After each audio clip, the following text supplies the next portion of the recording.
बाहर आते ही आसमान साफ हो गया, बारिश रुक गई और हवा में अजीब सा इंकिशाफ। दरवाज़ा बंद होने के बाद गोया सारा जंगल, सारा रास्ता और वो टूटा फूटा घर सब एकदम खामोश हो गए थे।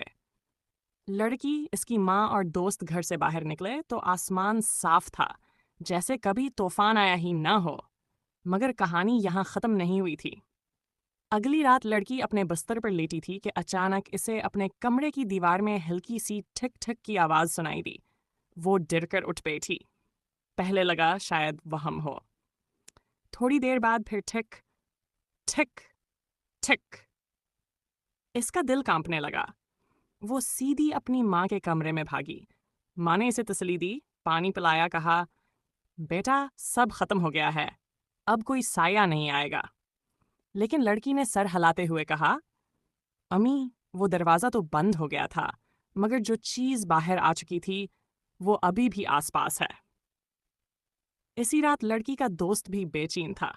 इसे अजीब सा एहसास हो रहा था, जैसे कोई इसे दूर से बुला रहा हो। सुबह होते ही वो लड़की के घर आया। लड़की ने इसे दीवार वाली आवाज़ बताई।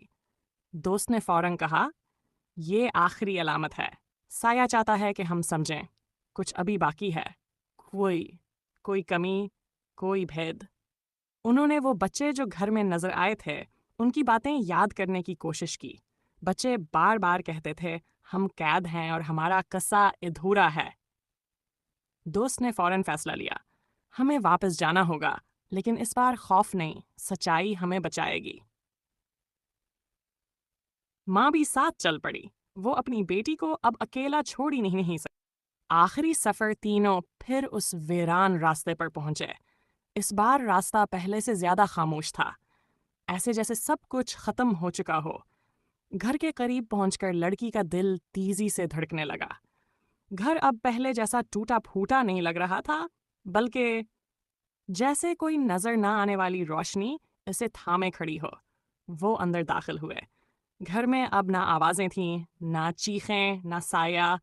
सिर्फ एक चीज बाकी थी, वही आखिरी दीवार, जिसमें से गुज़िश्ता रात आवाज आई थी। दोस्त आगे बढ़ा और दीवार कुछ हवा। दीवार फिट गई और अंदर एक छोटा सा कमरा खुल गया।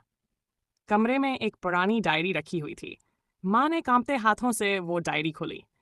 इस डायरी में एक पुरानी कहानी लिखी थी। एक औरत थी जो अपने बच्चों के साथ इसी घर में रहती थी।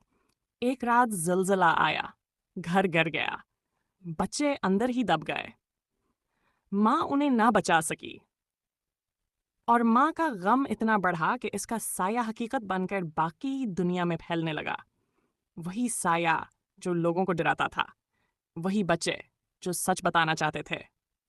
लड़की की आंखों में आंसू आ गए। तो वो बच्चे मुझे नुकसान नहीं पहुंचा रहे थे, वो तो बस चाहते थे कि कोई इनकी सच्चाई जाने। दोस्त ने धीरे से कहा, हाँ, इनकी रूहें इस घर में कैद थी, जब तक कोई इनका दर्द समझ न ले।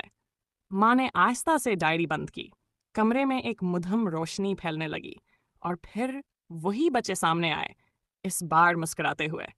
एक बच्चे ने कहा, शुक्रिया, हमें आज़ाद कर दिया। फिर वो सब रोशनी की लकीर बनकर आसमान की तरफ चले गए और घर आहिस्ता आहिस्ता मिट्टी में तब्दील होता गया, जैसे अब इसकी ज़रूरत ही ना रही हो। आखिरी सबक, हमेशा याद रखने वाली बात, दुनिया में साये सिर्फ अंधेरे में नहीं होते, बल्कि लापरवाही, गलत फैसले और अकेले निकलने से भी पैदा हो जाते हैं। इसलिए घर से कहीं भी जाओ, हमेशा अपनी माँ को बताओ। किसके साथ जा रहे हो ये ज़रूर बताओ। कभी भी अकेले सुनसान जगह ना जाओ। जिंदगी कीमती है और माँ की दुआएं हिफाजत का सबसे बड़ा हिसार।